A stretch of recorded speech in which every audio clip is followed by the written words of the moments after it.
안녕하십니까. 임재록 이번 시간에는 교재 189페이지부터 보겠습니다. 그 임재의 설법이 나는 사람들에게, 제자들에게 줄 수 있는 불법은 하나도 없다, 이런 이야기입니다. 참 파격적인 이야기죠. 법을 전해주었다든가 또 서가모니 부처님이 영상해상에서 가스백께 법을 제시했다든가 이런 말을 많이 쓰는데, 나는 누구누구 어느 스님으로부터 어떤 불법을 전해받았다 이렇게 많이 이야기하고 있는데, 임재는 나는 사람들에게 줄 법이 하나도 없다 이야기해요. 자, 왜 이런 이야기를 하는 것인가 한번 보겠습니다. 다만 사람들의 병을 치료하고 집착과 속박된 그 번뇌 망념의 병을 풀어줄 수 있는 안목이 있을 뿐이다. 그대들 제자들은 제 방에서 수행하는 여러분들은 시험 삼아 어떤 사물 경계에도 의지하지 않고 독자적인 안목의 경지를 제시해 보도록 하라. 나는 그대들과 진정한 불법을 논의해 보고 싶다. 이 제자들 모아놓고 이 설법을 이렇게 하고 있죠. 이 불법을 논의한다라고 하는 것 자체는 선문답을 통해서 이제 대화를 하는 것인데, 다른 교육도 마찬가지지만은 특히 종교에서 이야기하고 있는 그 불법의 가르침의 모든 대화로서 이루어져 있습니다. 서가모니 부처님이 평생 길에서 사람들과 만나서 대화를 했던 또 임재가 지금 제자들에게 지금 설법을 하는 것, 이 모든 것이 대화를 통해서 이루어지고 있는데, 선문답이라고 하는 것은 선이라고 하는 선이란 말을 한마디 하면은 참선하는 선의 의미를 갖고 여러분 생각하지 마시고 내 불심의 지혜로 작용하는 것이 선이다. 항상 그 생각을 하셔야 됩니다. 그 선문답이라는 것은 세속적인 가치관으로서 이야기하고 있는 대화가 아니라 출세간적인 가치관의 지혜를 불법의 지혜로 스스로 대화를 함으로 해서 일체 중생이 병을 치료하고 또 중생심으로서 속박된 내용의 모든 집착의 대상 경계를 초월할 수 있는 지혜를 체득하는 대화를 나누는 것이 선문답입니다. 여기에서 임재가 처음에 나는 사람들에게 줄 수 있는 불법이 하나도 없다 이야기하고 있습니다. 전할 법이 없다 이런 이야기죠. 불법이라고 하는 것은 전할 법이 있는 것인가, 얻을 법이 있는 것인가, 불법을 깨달았다 이런 이야기 많이 하고, 예를 들어서 한 소식을 얻었다 이런 이야기도 많이 하고, 자기가 그런 불법을 체득한 것인 사람인 양 이야기하는 사람이 많이 있죠. 근데 임재는 한 법도 전할 법이 없다 이런 이야기했었지. 법을 전해준다라고 하는 것이 가능할까?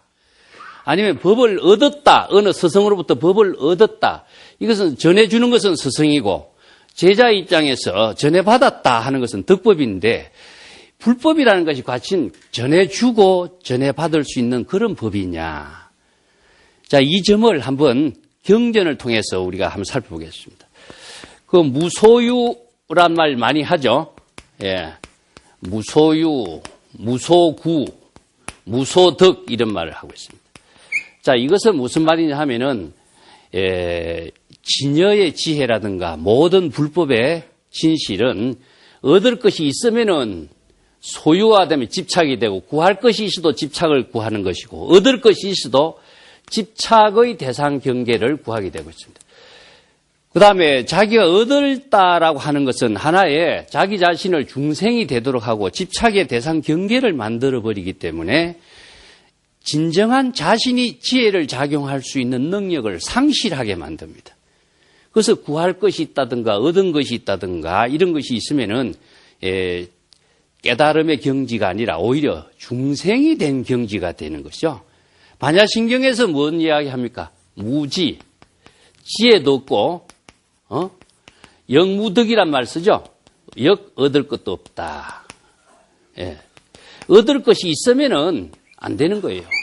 지혜라고 하는 것도, 지혜라고 하는 것은 작용하는 것을 지혜라고 하는 것이지, 작용하는 어떤 그 경지를 떠나서 지혜라고 하는 것, 반야의 지혜라고 하는 것이 따로 있다고 생각하는 사람이 얼마나 많아요. 법이라고 하는 것도 작용하는 지혜의 작용을 법이라고 하는데, 그것이 법이라는 것이 있다고 생각하거든요. 그래서 부처님이 가섭에게 이심전심으로 불법을 전했다라고 하는데, 그러면 이런 이심전심으로 전한 불법은 어떤 불법일까요? 예? 제가 전에도 한번 이야기를 한번 했습니다마는, 법을 전했다라고 하는 것은, 불법이라고 하는 것은 항상 진실된 그 지혜의 작용을 불법이라고 합니다. 지혜를 작용하는 힘, 이것을 불법이라고 하는데, 부처가 깨달음의 지혜를 작용하는 법은 무엇이냐 하면은 항상 여법한다, 여실법이다 이런 말을 많이 쓰죠. 그래서 법이나 전법이나 덕법이라고 하는 말을 한번 봅시다. 스승과 제자가 법을 전했다라고 했을 적에 법을 전할 법이 있으면은 어떤 물건이 되겠죠. 법이라는 게. 그런 물건의 법이라든가 대상의 법이라든가 관념으로 생각하는 법이라든가 실제로 존재하는 어떤 법이라든가 이런 것은 있을 수가 없습니다. 그래서 정법이라고 하는 것은 불법이라든가 하는 것은 바로 정법인데 스승이 정법의 안목을 구족한 것이죠. 스승도 정법의 안목을 구족했고 제자도 정법의 안목을 구족한 것을 법을 전했다라고 합니다. 이어서 정법의 안목이라는 것은 불법의 지혜를 구족한 것을 말하기 때문에 이게 임재가 이제 여기에서 나는 전할 법은 아무것도 없다. 단지 중생들의 중생심으로 작용하고 있는 속박의 집착의 대상 경계를 풀어준다. 이런 이야기를 하는데 이 정법 안목이라는 건 어떤 의미가 있냐면은 중생심으로 작용하고 있는 중생의 병이 있어요. 그걸 중생의 병은 전부 다 자기 자신을 고통으로 만드는 병이 되기 때문에 이 중생의 신병이라고도 이야기하고 있습니다. 그 중생의 병을 자 크게 나눠봅시다. 신병이 있고 또 참선 수행자가 병이 생기는 것을 뭐냐면 선병이라고 하고 있습니다. 선병의 병이 있고 또 일체의 모든 것은 반야의 지혜를 체득하기 위해서 모든 번뇌 망념을 다 비우라 이야기하니까 그래서 반야의 공사상, 공에 대한 법문 많이 이야기하죠. 공이라고 하는 것은 흑공과 같이 아무것도 번뇌 망념을 없이 텅 비우는 것을 공이라고 그래요. 근데 공을 잘못 이해하면은 또 공병이라고 하는 것이 생겨요. 그래서 요 신병과 선병과 공병을 치료하는 지혜를 정법 안목이라고 하는데 이 정법의 안목을 구족하는 것은 불법의 바른 지혜를 작용하는 가르침의 법문을 자신이 갖고 있어야 돼. 구족하고 있어야 돼. 그래서 가섭이 붓다로부터 전해받은 법의 내용은 전해받은 법이 있어서 전해받은 것이 아니라 정법의 안목을 구족한 지혜를 인가받은 것을 전해받았다. 이런 이야기입니다. 그래서 선의 전등록에서는 이제 촛불을 막 이렇게 촛불을 켜놓고 이 불에다 비유하죠. 그 가섭의 석가의 촛불하고 가섭의 촛불하고 또 육조 해능의 촛불이고 달마의 촛불이 있는데 이 촛불은 무엇이냐면 정법의 안목을 구족한 지혜를 촛불에다 비유해요. 촛불에다 비유. 초는 타고 없지만은 촛불은 어떻습니까? 불을 밝히는 그 작용은 같죠. 그래서 이 촛불에 비유하는 것은 무명의 어두움을 중생의 미혹함을 비추는 힘을 갖고 있는 것을 촛불의 밝음에다 비유하는 것을 불교에서는 반야의 지혜. 이 반야의 지혜를 그래서 등불에다 비유하기 때문에 우리가 초파일에 등불을 많이 밝혀서 어두운 중생계를 밝히는 그런 의식이 4월 초파일 연등 행사 같은 것을 하고 있죠. 그래서 중생의 병의 신병이라고 하는 병은 무엇이냐 하면은 전부 다 망상으로 생기는 병입니다. 여러 가지 모든 생각을 일으키면서 깨달음이 있다든가 부처가 있다든가 도가 있다든가 법이 있다 이렇게 생각하는 거 존재한다고 생각하는 거. 그런데 부처라고 하는 말이나 신이라고 하는 말이나 모든 종교에서 제시하고 있는 이상적인 인격으로서 부처나 신을 제시하지만은 실제로 존재하는 대상으로서 부처나 신이 있다고 본다면은 이건 허망한 생각이다. 실제하지 않는 것인데 실제하는 것으로 착각하는 겁니다. 그렇기 때문에 깨달음이 있다든가 도가 있다든가 부처가 있다든가 이런 생각을 갖고 있는 것, 실제하고 존재하는 것으로 보고 그것을 얻으려고 하는 것을 존재한다고 생각하니까 그것이 있으니까 얻으려고 하고 구하려고 하고 소유하려고 하고 또 그것을 자기 것으로 만들려고 하는 생각을 갖게 되니까 중생은 뭡니까? 허망한 생각, 존재하지도 않는데 존재하는 것처럼 생각하는 망상에 자기가 대상 경계를 만들어서 소유하려고 하고 구하려고 하고 그것을 집착을 하게 되니까 자신이 대상 경계에 끄달려서 중생의 병에서 벗어나지 못하고 있다. 이것을 중생의 신병이라고 합니다. 그래서 중생의 신병을 치료하기 위해서 무엇이냐? 일체의 모든 존재는 무상한 것이고 절대적인 존재로서 존재하는 것은 없는 것이고 모든 것은 시절 인연과 함께 존재하고 있는 거거든요. 그렇기 때문에 그 시절 인연과 함께 존재하고 작용하고 있는 참된 모든 존재의 참된 모습을 바르게 볼 수 있는 안목이 정법에 대한 안목을 구족하는 것입니다. 그래서 정법의 안목을 구족하는 것이 이제 불법의 대의다 이런 말 하죠. 이게 제자들이 집착되어 있는 중생의 신병을 임재는 속박을 풀어줄 뿐이다. 제자들의 선문답을 통해서 어떤 대상 경계나 집착에 속박되어 있는가 하는 이 중생의 신병을 치료해주는 입장으로서 선문답을 하고 바른 안목으로서 제자들의 신병을 치료하는 입장이다 하는 것을 이야기하는 겁니다. 전해줄 법이라고 하는 것은 사실상 없다. 그런데 전해줄 법이 있다고 생각하고 얻을 법이 있다고 생각하는 것이 중생의 착각 속에 있는 것이다. 이것은 왜냐? 일체 모든 법이 여여하고 여실하게 시절 인연에 따라서 작용하고 있는 실상을 바로 알지 못하고 어떤 법이 있다고 생각하고 깨달음이라고 하는 것도 있다고 생각하고 또 부처라고 하는 것도 존재한다고 생각하고 하니까 집착의 대상 경계만 만들어서 중생이 그 병에서 자신이 지혜를 작용할 수 있는 능력을 상실하니까 이런 문제점을 바르게 지적하고 치료해주는 그 일만 나는 하고 있다. 그래서 부처님 자기도 나는 의사와 같다라고 비유를 많이 하고 있죠. 부처님이요. 의사라고 하는 것은 환자의 병을 바르게 진단하는 것이 첫 번째 임무입니다. 그래서 바른 안목을 가지고 바른 병을 진단하는 것이 정법의 안목이다. 두 번째는 바른 병을 진단해야 바른 약을 처방할 수가 있는 거죠. 근데 의사가 병을 진단하고 처방하는 일만이 의사가 하는 일이 그것이 불교에서는 부처님이 불법을 계시한다라고 이야기합니다. 그러면 환자가 의사의 말을 듣고 의사의 말에 신뢰를 하고 자신이 이 약을 의사의 말에 따라서 처방에 따라서 약을 먹으면은 내가 가진 병을 완전히 치료한다라고 하는 확신을 갖게 될 때 그 약을 먹고 되기죠. 이것이 뭐냐? 본인이 스스로 확신을 가지고 그렇게 실천하는 것을 깨달아 체득한다. 이렇게 이야기합니다. 이 때문에 실질적으로는 주고받는 것은 무엇이냐 하면은 방향과 방법밖에 없죠. 어느 방향으로 어떠한 방법으로 이러한 실천을 하게끔 제시한 것이 무엇이냐 하면은 바로 정법의 안목이라는 겁니다. 병이 무엇인가를 진단하고 그것을 치료할 수 있는 방법을 제시한 것이 바른 선지식의 역할이다 하는 것이죠. 그래서 중생은 모든 것이 존재하지도 존재하는 것처럼 착각을 일으키고 있습니다. 그래서 이게 착각을 일으킨다. 착각이라는 것은 전도몽상이라고 이야기하죠. 그 경전에서 한결같이 강조하는 말이 존재하지도 않는데 존재하는 것처럼 착각을 일으키지 마라.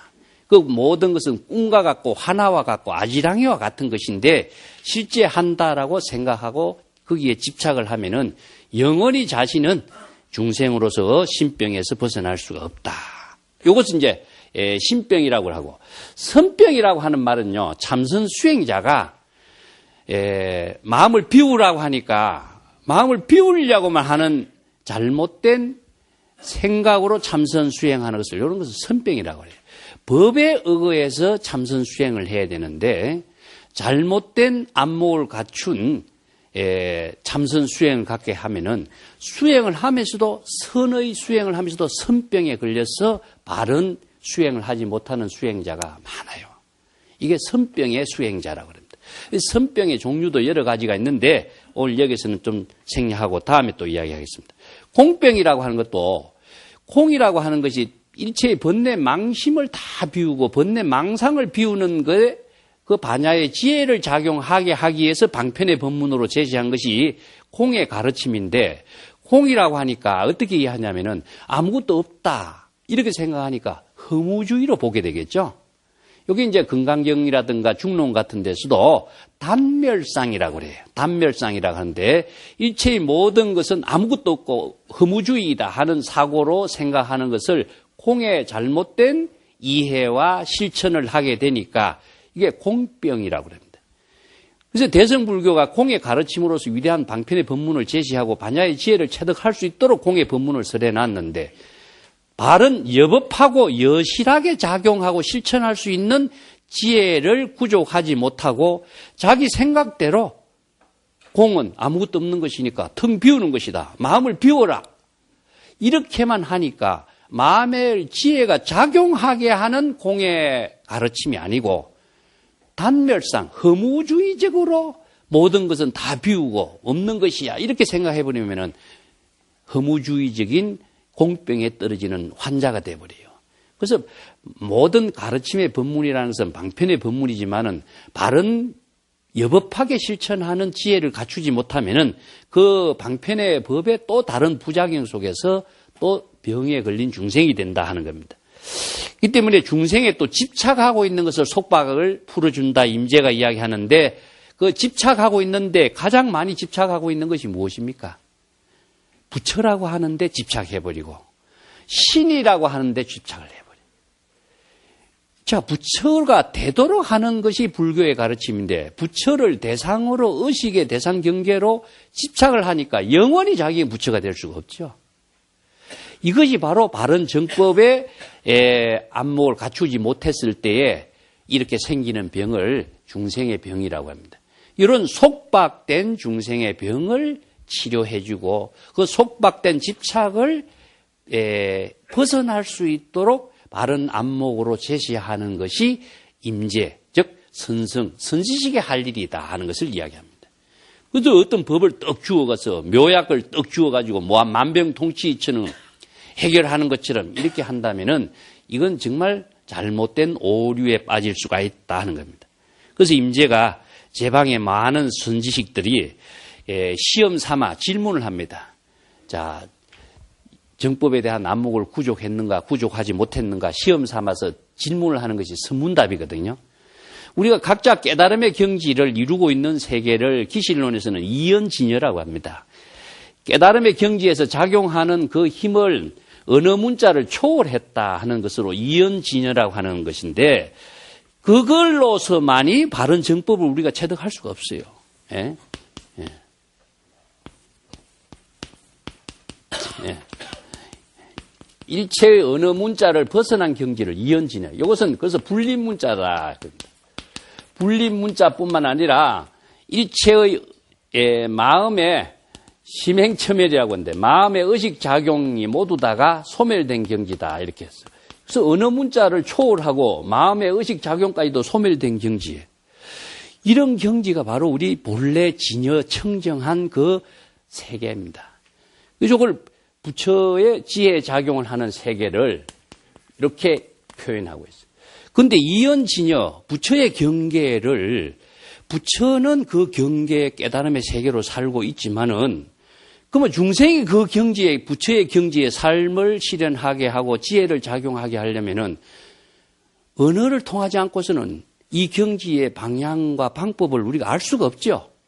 어떤 불법을 깨달아야 어떤 지혜를 구족해야 부처와 같은 지혜를 통해서 원력의 삶을 실현할 수 있는가. 그 때문에 두 번째는 이연진여. 언어를 통하지 않고서는 진여의 경지, 부처의 경지를 체득할 수가 없다. 그래서 언어를 방편으로서 제시하게 되는 겁니다. 아무리 깨달음의 경지라도 언어를 통하지 않고서는 그 경지를 이해도 할 수 없고 그 경지에 나아갈 수 없고 그 경지를 이루도록 실천을 할 수 있는 방법을 알 수가 없어요. 그래서 모든 가르침은 언어를 통하지 않고서는 그 경지를 체득할 수 없기 때문에 방편이라는 언어를 통해서 깨달음의 진실을 체득할 수 있도록 제시한 것이 불교에서는 경전이라는 거, 어록이라고 하는 거죠. 그 임재의 지금 설법이라고 하는 것도 이 깨달음의 경지, 부처의 지혜를 작용할 수 있는 능력과 힘을 체득할 수 있게 하기 위해서는 언어라고 하는 말을 선문답이라고 하는 대화를 통하지 않고서는 불가능하게 돼 있거든요. 그래서 지금 제자들에게 한마디 질문을 던지는 겁니다. 어디서 왔는가? 어디서 왔다? 장소에서 이야기하면은, 나는 저기 서울에서 왔습니다. 나는 서울이라고 하는 장소를 묻는 것이 아니고 그대의 본분상에 온 곳을 질문하고 있다. 이 두 가지의 질문을, 하나의 질문 속에 두 가지의 문제가 제기되어 있어요. 그래서 이 두 가지의 문제를 모두 초월할 수 있는 안목을 갖추어야 의식의 대상 경계를 초월할 수 있는 지혜로 작용하는 말이 나오는데, 보통 사람들은 어디서 왔지 하면은 장소만 이야기하죠. 그건 장소라는 의식의 대상 경계 집착을 갖고 있게 거기에서 벗어나지 못하게 돼 있죠. 그래서 제자들이 오면은 어떤 안목을 가지고 있고 제대로 올바른 불법 공부를 했는가, 여기서 그분이 어떤 역량을 갖추고 있는가를 시험 삼아 질문을 하게 되는 것이 선문답입니다. 선문답을 통하지 않고서는 그 수행자가 어느 만큼 안목을 갖추고 있는가, 어떤 능력을 갖추고 있는가 알 수가 없기 때문에 그렇죠. 그래서 일체의 어떤 대상 경계 사물, 서울이나 장소나 명상, 이름이나 모양이나 일체의 대상 경계를 초월할 수 있는 능력을 갖추었는가, 독자적인 안목으로 제시해보라고 이렇게 질문을 던져보지만은, 그렇게 해서 나는 진정한 그대들과 불법을 논의해서 정법의 안목을 구족할 수 있는 그 경지를 체득할 수 있는 수행자가 되도록 선문답을 해보고 싶다. 이걸 논의해보고 싶다. 이런 말씀입니다. 선문답을 상량이라고 그래요. 상량. 상량이란 말을 쓰는데, 이거 상량이라고 하는 것은 물건값을 흥정하다 이런 말입니다. 상인들이 물건값을 가지고 1,000원 달라 아니면은 500원 달라 이렇게 값을 흥정하죠. 이걸 상량이라고 하는데, 여기서 상량이라고 하는 말은 선문답을 통해서 진정한 불법의 지혜를 작용할 수 있는 능력을 이렇게 체득할 수 있도록 대화를 하는 것을 상량이라고 그래요. 그래서 대화를 하지 않고서는 문제점이 무엇인지, 어디에 집착되고 있는지 이런 것을 파악할 수가 없게 돼 있죠. 그래서 이제 선문답을 통해서 불법의 지혜를 구족했는가 대화를 하는 것입니다. 자, 그런데 나는 많은 제자들과 선문답을 해봤지만은 10년이 지나고 5년이 지나도 독자적인 안목을 갖춘 수행자는 참 찾아보기 어렵다. 그런 이야기를 하고. 수없이 많은 제자들이 모여있지만은 독자적인 자신의 능력, 안목을 갖춘 불법의 지혜를 구족한 사람이 독자적인 자신의 경지로서 선문답을 자유스럽게 하는 사람 참 찾아보기 어려웠다. 제가 이게 중국 선종사 쪽에 역사적인 연구도 쭉 해봤지만은요, 중국 선종사의 가장 꽃이 핀 시기는 당대 한 300년이라는 세월입니다.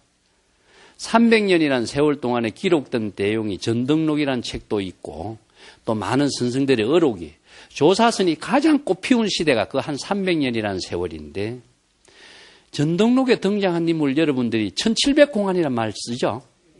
전등록이라고 하는 책에 등장하고 있는 부처나 조사의 이름이 1701명 등장합니다. 그래서 그 전등록에 등장된 조사나 부처의 이름을 토대로 해서 1700공안을 일반적으로 쓰지만은, 공안이라고 하는 것은 한 사람 한 사람의 대화를 통해서 나눈 대화의 기록이기 때문에 대화의 내용은 수천 수만 가지가 돼요. 사람 숫자만 1701명입니다. 수천 수만 가지의 대화를 통해서 수천 수만 가지의 중생의 병을 치료하고 진단하는 대화의 기록이 전등록이나 어록에 많이 기록되어 있습니다. 우리가 대성불교, 소성불교 경전도 사실은 부처님과 제자들과의 바른 지혜를 깨닫고 바른 지혜를 체득할 수 있는 방향을 제시해 주는 방편법문 내용도 사실은 똑같은 의미라고 할 수 있습니다. 그래서 수없이 많은 제자들이 나타났지만은 정법의 안목을 구족한 사람 참 드물다. 그래서 300년이라고 하는 당대의 그 전성기의 시대에 기록된 내용을 1701명이라는 숫자를 300년 동안에 수십만 명의 수행자가 있으리라고 생각하는데 거기에 1701명이 등장했다. 1701명이 등장된 그 가운데서도 우리가 선성의 가장 뛰어난 안목과 지혜를 제시하고 있는 선성으로 손꼽는 사람 또 있죠. 임재라든가 조주라든가 운문이라든가 또 손꼽는 사람이 있는 겁니다. 그만큼 많은 수행자가 있지만은 정법의 안목을 구족을 한 수행자는 정말 많은 숫자에 비하면은 그렇게 많지 않다라고 볼 수 있어요. 그래서 임재도 한평생 수행자가 많이 선문답을 했지만은 정말 독자적인 안목을 갖춘 수행자 참 찾아보기 힘들었다 하는 이야기입니다, 여기가. 자, 여기에서 그 다음 장 보겠습니다. 임재 선사의 앞에 나타난 수행자들이 모두 다 하는 말이 무엇이냐 하면은 모두 다 풀과 나무 잎사귀에 붙어 사는 유령이나 대나무와 나무의 정령이거나 의심 많은 여우의 영혼들로서 모두 똥덩어리를 씻고 먹고 있는 무리들 뿐이었다. 이 말이 얼마나 참 임재의 입이 아니면 이런 말 할 수가 없을 거예요. 여기에 무엇이냐? 나무나 대나무나 잎사귀에 붙어 있는 유령이나 정령이라고 하는 것을 중국 사람들은요, 환상을 이렇게 표현해요. 환상. 예. 존재하지도 않는데 존재하는 어떤 환상과 유령이나 이런 것은 존재하지 않거든요. 귀신이나. 근데 또 한마디 무엇이냐? 부처나, 또 법이나 깨달음이나 이것을 환상과 착각 속에서 유령과 같은 존재로서 부처나 깨달음이나 도를 이야기하는 사람들이다. 이렇게 비유를 시킨 겁니다. 또 하나는 무엇이냐 하면은 자기의 말로 하지 못하고 사람들의 말이나 씹어먹는 거야. 다른 사람이 한 말을 적당히 애워서 알고서 자기가 알고 있는 양 이야기하고 있는 사람들 뿐이더라. 이게 얼마나 제자들의 바른 안목을 제시해 주기 위해서 이렇게 신랄한 이야기로서 비판을 하고 있는가 알 수가 있습니다. 이것은 어느 시대를 떠나서 있을 수 있는 일입니다. 자신의 독자적인 안목으로 독자적인 불법의 지혜를 작용할 수 있는 능력을 갖춘 수행자가 없고 전부 다 부처나 도나 깨달음이나 선이나 이 말을 주장하면서 존재하지도 않는데 존재하는 어떤 무엇이 있는 것이냐 주장하고 또 적당한 말 한마디, 멋있는 말 한마디, 실질적으로 자기 말이 아니라 남의 말을 빌려서 하는 말. 임재는 이것을 전구령이라는 말을 썼는데 노공기와 같은 행세를 하고 있다 이겁니다. 남의 말을 귀로 들어서 자기 입으로 뱉어내는 노공기와 같은 말놀이만 하는 수행자의 모습만 갖고 있다. 이것을 지금 신랄하게 비판하고 있는 거죠. 정말 눈먼 녀석들은 인연 있는 선지식들의 보시를, 인연 있는 신자들의 보시를 받아서 이것을 잘못 사용하면서도 나는 출가 수행자다. 이렇게 자부심을 갖고 말하고 이 정도의 안목과 견해로서 출가 수행자의 살림살이를 하고 있다. 나는 그대들에게 말하는데 부처도 없고 불법도 없고 수행도 없고 깨달음도 없다. 이 말 참 심각한 말이죠. 그렇다면 불교 배울 필요도 없는데 왜 이런 말 썼느냐. 이걸 글자대로 보면은 이런 오해가 생길 수가 있으니까 잘 들으셔야 됩니다. 부처라는 것이 고정된 부처가 있습니까, 여러분? 이제 이게 임재도 고정된 부처 없다고 이야기하는 겁니다. 그럼 부처란 무엇인가? 내 이야기를 여러분 많이 들은 분들은 이제 아실 거예요. 지금 여기서 자신이 불심의 지혜로 작용하는 것이 바로 부처다. 불심의 지혜로 작용하는 그 세계가 바로 도다. 불심의 지혜로 삶을 실현하는 것이 선이다. 지혜가 작용하는 것이 바로 부처고 도고 선이고 깨달음의 경지인 것이지 고정된 부처나 도나 선이라고 하는 것은 있을 수 없지요. 그런데 부처가 있다, 도가 있다, 선이 있다 이렇게 이야기하는 사람이 얼마나 많으냐. 또한 법이라고 하는 것도 고정된 불법이라고 전해줄 법도 없고 고정된 불법이라고 하는 것도 없다. 이 불법이라고 하는 것은 부처의 지혜가 작용하는 가르침, 방향, 방법의 법인데 부처의 지혜가 작용하는 방향, 방법의 법이라고 하는 것은 지혜가 작용할 때 의미가 있어요. 그래서 내가 이 법을 불법의 대의를 가지고 우리 학인들에게 내가 자주 이야기하면서도 불법의 대의 하니까 불법의 대의를 항상 헤매게 돼 있어요. 여러분들도 헤매죠? 물이 흐르고 꽃이 피는 것을 잘 생각해 보세요. 그래서 불법의 대의를 체득하려고 하려면은 수류하게 물이 흐르고 꽃이 피는 그 작용, 지금 지혜가 작용하고 있는 거, 생명활동이 하고 있는 거, 언제? 시절 인연에 함께 지혜가 작용하는 그것이 바로 법이라는 겁니다. 고정된 법이라는 것은 있을 수가 없어요. 모든 법이라고 하는 것은, 여법이라고 하는 것은, 자, 물이 흐르고 꽃이 피는 것처럼 항상 시절 인연에 따라서 함께 작용하고 있는 그 제법의 참된 모습, 실상을 제법 실상, 제법이라든가 여법이라든가 이런 말을 합니다. 이것을 바로 불법이라고 하는데 왜 부처란 이름을 갖다 붙였느냐 하면은 중생심의 작용을 초월해서 작용하는 지혜를 표현하다 보니까 불법이란 말을 써요. 그래서 부처는 무루업이라든가 삼업청정이라든가 업장을 짓지 않는 청정한 깨달음의 지혜로운 삶을 실현하는 경지를 부처라는 이름으로서 이상적인 인격으로서 표현하는 것 말입니다. 근데 지혜가 작용하는 그 실체를 부처라고 하는데 부처라는 어떤 고정된 모습이 있다고 생각하니까 환상의 부처가 되게 되는 거고 자기를 중생을 만드는 대상 경계의 부처만 있을 뿐이지 자신이 부처의 지혜가 작용하는 부처로서의 삶을 상실하게 하게 하는 거죠. 그래서 부처라는 것도 없고 고정된 법이라고 하는 것도 없다. 그래서 금강경에 뭐라고 이야기했습니까? 이 말을. 자, 이 경전을 통해서 항상 같이 이해를 해야 돼. 무유정법이다. 이 한마디를 씁니다. 고정된 법이라는 건 없다.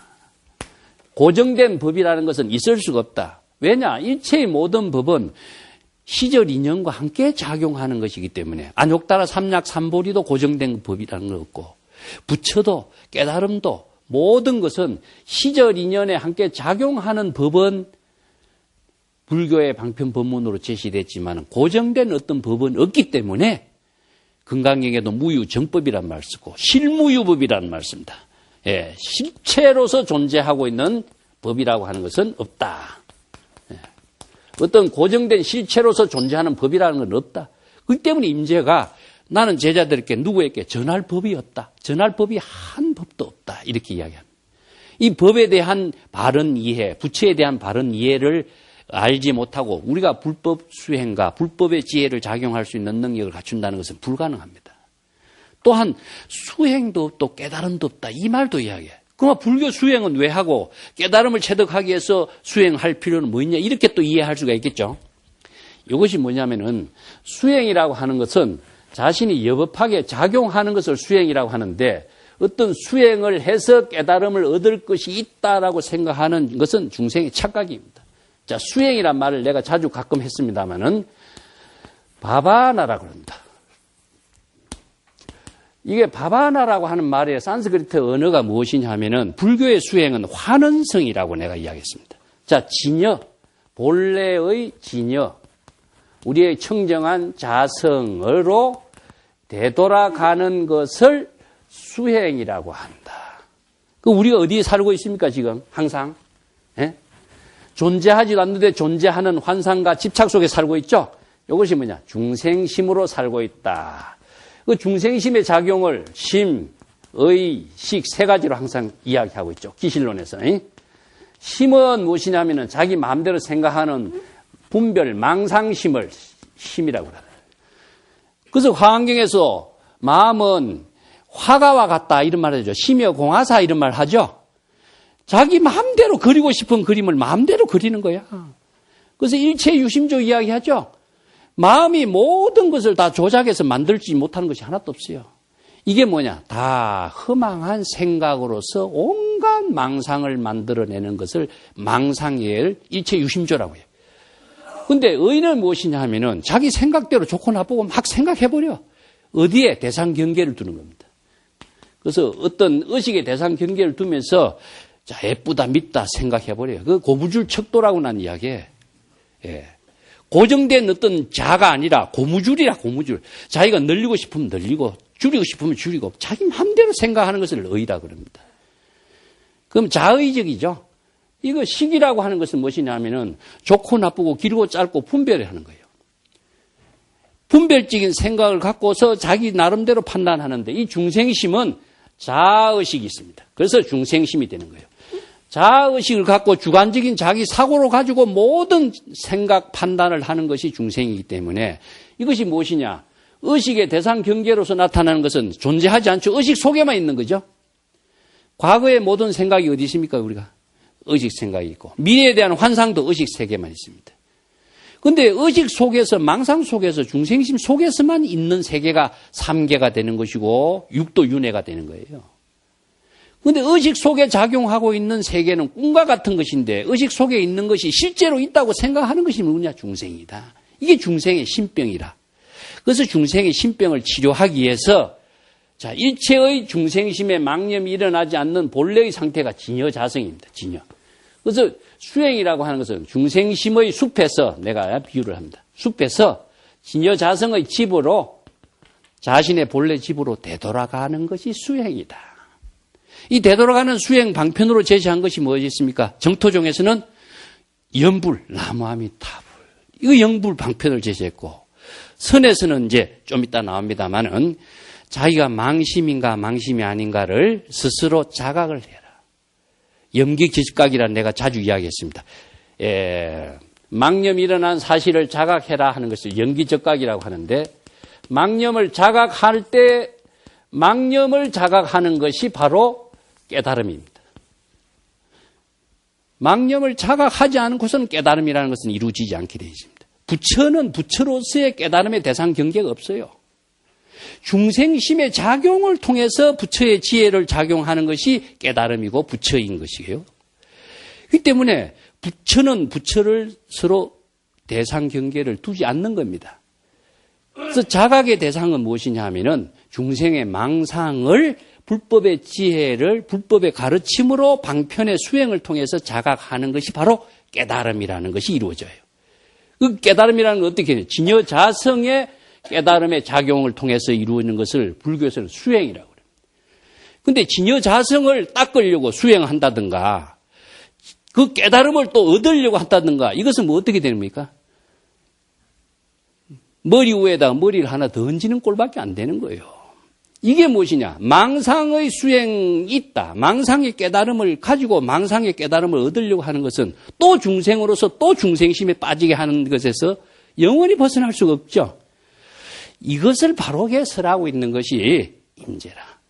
모든 사람들이 수행을 잘해야 되고 깨달음을 얻어야 되고, 이것을 참선 수행을 가리키는 스승들이 묘약으로 많이 팔아먹고 있는데, 임재는 그렇지 않고 있죠. 환상에 떨어지지 마라. 바른 정법의 수행을 여법하게 작용할 수 있는 안목을 갖추고 수행을 해야 된다. 그래서 부처도 없고 고정된 불법도 없고 수행이라고 하는 독자적인 어떤 대상으로 만들어 두어도 안 되고, 깨달음이라고 하는 어떤 경지를 얻으려고 해서도 안 된다 이겁니다. 그런데 이 철은 옆길에서 도대체 무엇을 구하려고 하는가? 옆길이라고 하는 것이 뭐죠? 정법의 수행을 하지 못하고 깨달음이 있다고 생각하고 수행을 해서 깨달음을 얻으려고 하고 부처를 구하려고 하고 법을 구하려고 하는 사람들이 어디죠? 정법 수행을 하지 못하고 옆길에서 수행하고 있는 사람들이다. 수없이 많은 수행자가 정법 수행을 하지 못하고 이렇게 옆길에서 수행하고 있다. 이것을 지금 그 당시에 임재가 제자들에게 지적하고 지금 비판하고 있는 겁니다. 눈먼 녀석들이야. 이걸 바로 눈먼 녀석들이다. 안목이 없는 녀석들. 그러면서 머리 위에 또 머리를 얹으려고 하느냐. 그대들에게 도대체 무엇이 부족하단 말이냐. 이런 말 했죠. 여기에서 눈먼 녀석이라고 하는 것은 바른 정법의 안목을 구족하지 못하고 엉뚱한 것을 가지고 불법 수행의 본질로 삼고 있다 하는 것을 비판하고 있습니다. 머리 위에 머리를 얹으려고 하는 것은 이건 쓸데없는 일이죠. 이것은 순응경의 연야달다 이야기를 고사를 통해서 이야기하고 있습니다. 순응경 연야달다 이야기는 제가 그 192회 주에 달아놨습니다만은, 연야달다라고 하는 미남자가 자신의 거울을 보고 자신의 얼굴을 자꾸 따다듬고 했었어요. 그런데 어느 아침 본견으로 그 자신의 미남의 얼굴 모습이 보이지 않는 거예요. 어떤 모습이 보이지 않겠어요? 요걸 순응경의 그 본질을 잘 이해해야 돼요. 거울에 왜 비치는데 거울에 비치는 모습이 안 보인다고 하겠어요? 이상하죠? 자기의 얼굴이 왜 거울에 비치는데 거울에 자기 얼굴이 없다고 찾아 나섰느냐 하면은 거울에 비친 모습하고 실제 자기 얼굴을 찾아 나서러 나간 겁니다. 거울에 비친 모습은 거울에 비친 모습이라고 봤기 때문에 거울에 비친 저 실제의 얼굴을 찾아 나서서 거리를 헤매요. 실제 자기 얼굴은 어디 있습니까? 자기 얼굴이 실제 얼굴인데 거울에 비친 얼굴을 보고 실제 얼굴을 찾아 나서는 것이 이게 어리석은 중생의 모습이야. 그대 얼굴이 실제 얼굴인데 그대 본래 가지고 있는 진여자성의 얼굴을 가지고 진여자성의 얼굴이 어디 있다고 찾아 나서는 모습이 무엇과 같습니까? 자기가 본래 지혜 작용하는 것이 부처인데 또 부처를 찾아 나서는 모습과 똑같지요. 이걸 비유한 거라. 이걸 이제 다른 말로는 병정동자 레구와 병정동자가 부를 구한다 이런 이야기를 하고 있습니다. 병정동자라고 하는 것은 중국 사람이 부를 병정동자라고 그랬어요. 예? 예, 부를 병정동자라고 그랬는데 병정동자가 부를 구한다. 이것을 따지면 무엇이냐? 자신이 부처인데 부처가 또 다시 다른 부처를 구하려고 하는 것을 중생의 어리석은 이런 비유를 이렇게 하고 있어요. 어리석은 사람이 아침에 일어나서 부엌에 들어가서 밥을 하려고 불을 피우려고 보니까 불이 없어. 그래서 등불을 가지고 이웃집에 불씨를 구하러 가는 비유를 해요. 이렇게 비유하는 거예요. 등불의 불이나 부엌의 불이나 같다라고 하는 사실을 알면은 멀리 이웃집에 가서 불을 구할 필요가 없지요. 근데 중생은 착각하는 거야. 등불의 불과 부엌의 불씨의 불이 다르다고 생각하고 자기 본래 지혜가 작용하는 진여자성이 부처라고 하는 사실을 알아야 되는데 진여자성이 부처라는 사실을 모르고 다른 곳에 가서 부처를 구해와야 된다고 생각하는 거예요. 그러다 보니까 여기서 부처도 구하고 법도 구하고 수행해서 부처가 되려고 하고 깨달아 정덕해서 부처를 이루려고 하니까 이런 임재가 이 비유를 하는 겁니다. 자, 그대들이 뭐가 부족하냐? 부족한 게 뭐냐? 그대들이 진여자성에 구족된 지혜 작용이 뭐가 부족하냐? 진여자성이 본래 자성이 청정해서 하나도 부족한 것이 없는데 스스로 부족하게 만드는 것이 부족한 병을 만들어내요. 그것이 뭐냐? 부처라고 하는 병을 구하고 법이라는 병을 구하니까 스스로도 부처가 돼버린 거죠. 중생이 돼버린 거죠. 그래서 병이 자기 자신의 진여자성의 지혜가 바로 철저한 부처 그 자체인데 그러한 사실을 정법의 안목으로 구족하지 못했기 때문에 그것을 다른 곳에 구하는 것이 바로 중생으로 병을 갖고 있는 것이다. 이걸 임재가 지적하고 있는 겁니다. 자, 오늘 이야기 여기서 마치겠습니다.